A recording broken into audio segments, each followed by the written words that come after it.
As an owner, you should learn how to factory reset an iPad because it's the most effective solution to almost all firmware and app-related issues. The procedure itself is very easy and straightforward, but what's important is that you know what happens when a reset is performed. Hey guys, in this video, I will be showing you how to factory reset your iPad. A factory reset will bring your iPad back to its factory default settings and configuration, hence the name.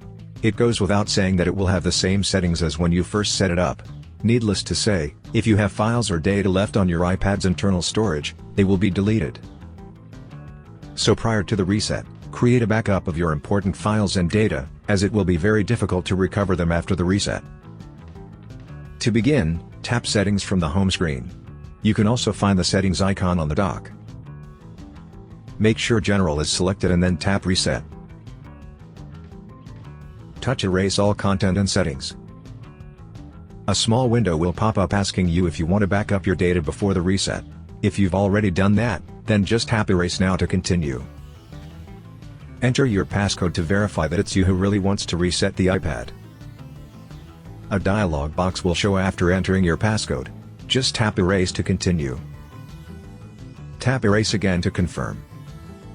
Lastly, enter your Apple ID password and tap Erase.